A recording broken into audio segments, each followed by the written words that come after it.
Tapos magrireklamo, mga kababayan, yung Chinese official na nagkakampi-kampian niya yung yung mga bansa dito sa ASEAN. Siyempre, magkakampi-kampi kami kasi kinamkam na ninyo doon sa mapa ninyo eh. Kinamkam na ninyo yung buong South China Sea. Pati yung iba pang bansa na outside of the South China Sea region, yung India, pati yung Nepal nga, nagreklamo na rin po.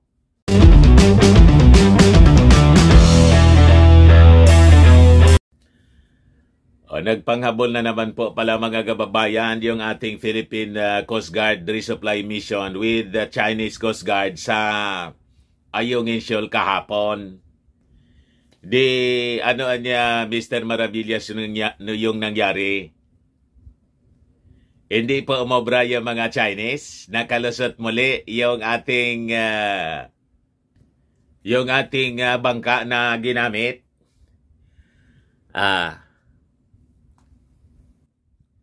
Ito po mga kababayan, may sapalos yung ating mga yung ating mga sundalo, parang yung mga players ng Gilas Pilipinas, talo yung China. Di ba? Pero niya, Mr. Maravillas, talagang ayaw tayong tantanan. Ayaw talaga tayong tantanan ng mga Chinese. Pero huwag tayong pasisindak sa kanila. Tuloy-tuloy lang yung ating operations mga kababayan. Yung ating Pangulong Bongbong Marcos, harap-harapan na sinupalpal yung Chinese Premier po doon sa ASEAN China Summit. Diba? But before ko mga kababayan ibigay sa inyo yung kwento, click subscribe muna dito sa ating YouTube channel and hit the notification bell para lagi kayo pong updated sa mga kaganapan dito sa ating bansa. Huwag na rin po ninyo na skip yung ating mga commercial ads para tuloy lang ang resupply mission. Di ba? Ayan po mga kababayan, ito yung ating resupply mission na may karga ng mga pagkain. Ito yung Chinese Coast Guard. Ito, mga kababayan na nakikita ninyo dito, ito yung Coast Guard natin. Kumukuha ng video. Ito pa yung Coast Guard natin. So napakalapit po. Parang basketball mga kababayan. Kita ninyo? Parang yung Gilas Pilipinas at Chinese players po na humaharang para hindi makapag-dunk. Ayan ang lit-lit ng ating resupply mission. Yung dati na ginagamit natin. So yun mga kababayan yung naging sitwasyon sa Ayungin Shoal. Tingnan ninyo, ito yung Coast Guard natin. Nasa harapan mismo, napakalapit po. Mga kababayan, ito yung kinukondem ng ating Pangulong Bongbong Marcos doon sa ASEAN Summit na dangerous maneuvers. Paulit-ulit po na ginagawa ng mga Chinese, ng mga barkada ni Mao Diggs. Hindi magsalita mga kababayan, timing lang si Inday. Di ba? Ito na mga kababayan yung picture na lumusot ng tuluyan. Ito yung Chinese Coast Guard, ito yung Philippine Coast Guard natin. Ito yung Philippine boat mga kababayan na maliit na lumusot. Matindi maniobra yung ating mga Coast Guard members. So, again, matagumpay yung resupply mission na naihatid mga kababayan ng matiwasay. Kahit may mga harassment, kahit paulit-ulit na binablock, hinaharas mga kababayan yung ating mga tropa, pero hindi po nagpasindak yung ating mga magigiting na Philippine Coast Guard.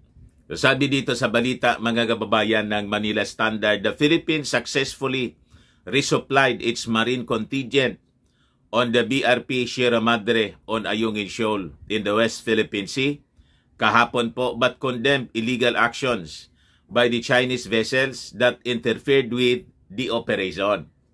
So sabi rito, the National Task Force for the West Philippine Sea, which includes key Philippine government agencies, said it strongly deplores and condemns the continued illegal, aggressive, and destabilizing conduct of the Chinese Coast Guard and militia vessels in the waters.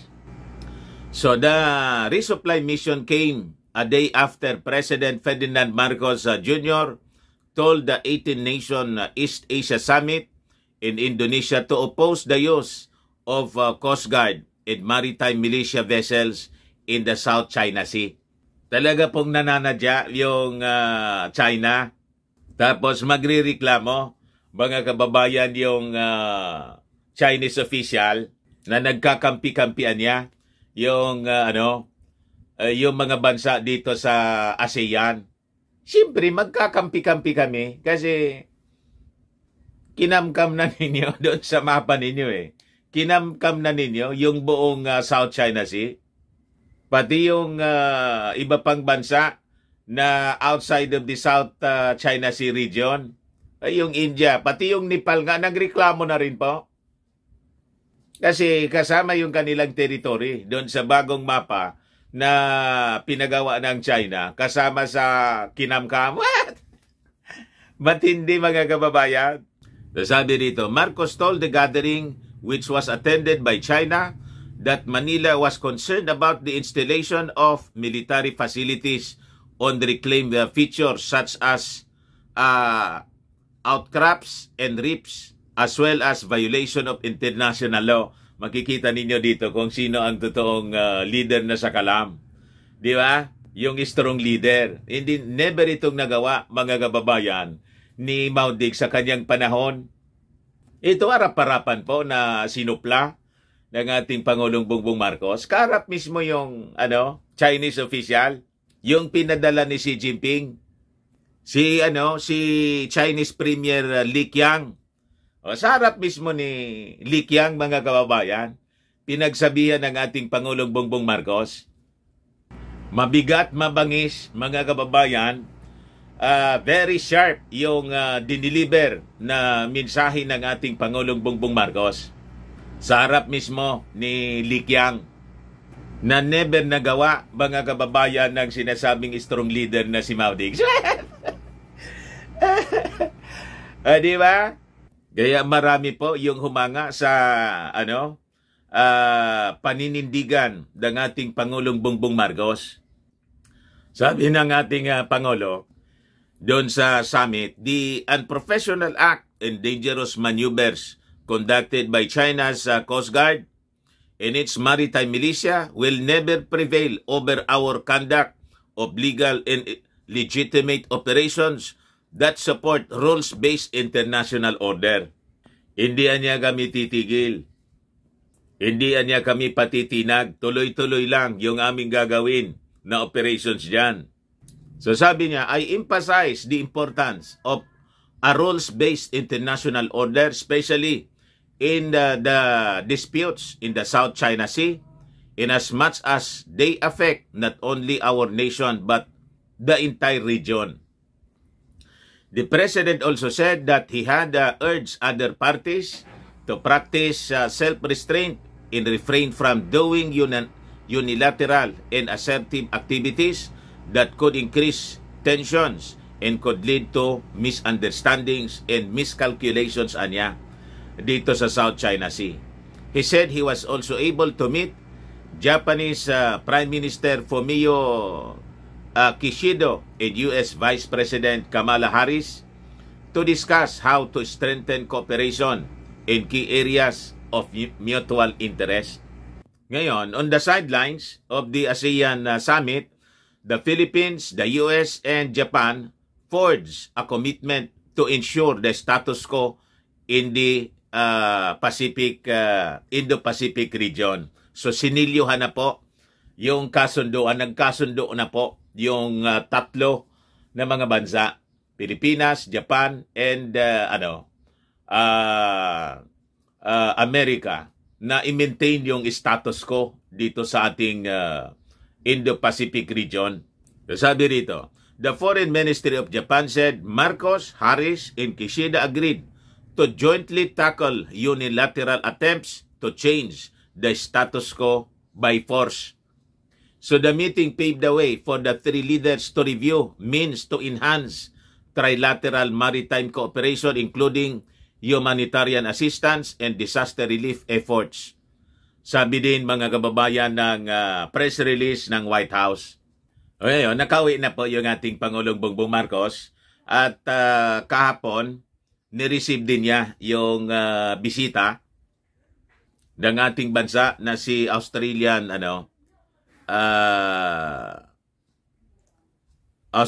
Prime Minister Anthony Albanese.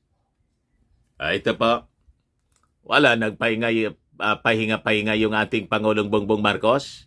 Pag balik niyang gabi, last night, the other night, the following day, kahapon, Friday, busy na naman po siya sa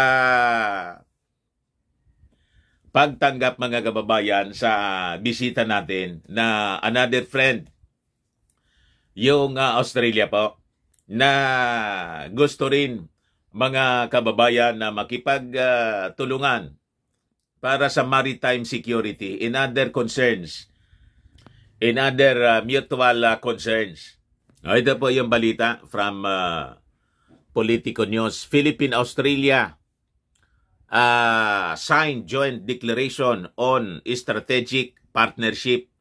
So sabi rito, in a joint press statement, Marcos Jr. said, the signing of the joint declaration demonstrates the two countries' mutual commitment to deepening collaboration in areas critical to their growth and prosperity.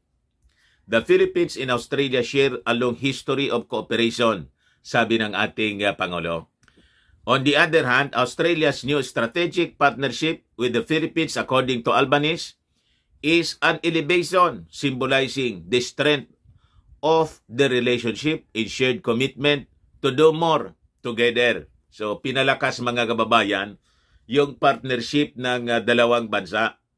So, sabi rito, we discuss strengthening our cooperation on regional and national security. We agreed to formalize an annual defense ministers meeting. Australia works closely with the Philippines to support peace and stability in conflict-affected Mindanao. And I am pleased, Anya, to announce today a new 5-year program to help further reduce violent conflict, reintegrate former combatants, and improve community development and livelihoods, particularly for women and those in vulnerable situations, sabi po ng Prime Minister. So meanwhile, sabi rito, Marcos and Albanese also witnessed the exchange of two memoranda of understanding covering the areas of people-to-people exchanges in the science and technology. So hindi lang maritime security po, pati sa iba pang areas of mutual concerns. Pinalakas yung partnership ng dalawang bansa. From development to cultural exchanges, the President described these agreements as a tangible commitment to work together, drive innovation, create opportunities, and foster deeper understanding among their peoples. Albanese also announced that the Australian government is doubling the number of Australia Award scholarship for Filipino students. We are also supporting the establishment of the Philippine Institute at the Australian National University, which will boost partnerships between Australian and Filipino academic institutions. So yan ginagawa ng ating Pangulong Bongbong Marcos, makipag-partner sa mga like-minded nations, mga kababayan, na kaori natin ang ideology.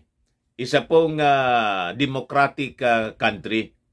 So makikita ninyo ang pagdistansya ng ating Pangulong Bongbong Marcos sa China. And our president is engaging other countries, ASEAN countries, at iba pang mga bansa tulad ng Japan, South Korea, at India po, mga kababayan, na pari-parehas po yung concerns in relations po dito sa aggressive behavior ng China. So yun na mga kababayan, yung pinagkakabisihan ng ating Pangulong BBM. Niya si Inday yan, Mr. Maravillas. Busy din po sa confidential funds. Ito nga po mga kababayan. Ano yan, Mr. Maravillas? Basahin ko na lang po sa inyo. Sabi rito, confidential and intelligence funds of the Secretary of National Defense and Uniformed Services in 2024. Yung confidential fund, mga kababayan, ng Philippine Army, mas payat kaysa sa confidential fund, mga kababayan, ng Vice Presidente. Si Inday, 500 million. Ang Office of the Vice President. Sa Department of Education, may 150 million. So, bali, 650 million na yung kanyang confidential fund. Combined. Office of the Vice President and DepEd. Whereas, yung Philippine Army, 444 million pesos lang. Philippine Air Force, 17 million. Department of National Defense, Office of the Secretary, yung kay Gibo, napakalit lang kay Gibo, mga kababayan. 87 million, mga kababayan. Yung sa intelligence, 10 million lang po. Yung Philippine Navy, 39.7 million lang. Yung allocation ng intelligence fund. Sa Philippine Coast Guard, 10 million. Kala ko ba, dinagdagan na yung sa Philippine Coast Guard? Kasi nagmamakaawa po. Yung Coast Guard, kami niya yung nasa printera. At with this situation sa West Philippines ngayon, baka naman niya pwede kaming dagdagan. Yun ang sabi. Yung pagmamakaawa ni Commodore Tariela. National mapping, ito yung under the Department of National Defense na agency, mga attached agency po ito. National Mapping and Resource Information Authority, 0. Bureau of Jail Management and Penology, 0. Walang intelligence fund. Bureau of Correction, 0. Bureau of Fire Protection, wala din, 0. What? Si Inday, yung Combined Intelligence Fund niya, 650 million. O di, wow. Tahimik pa sa isyo ng West Philippines. Di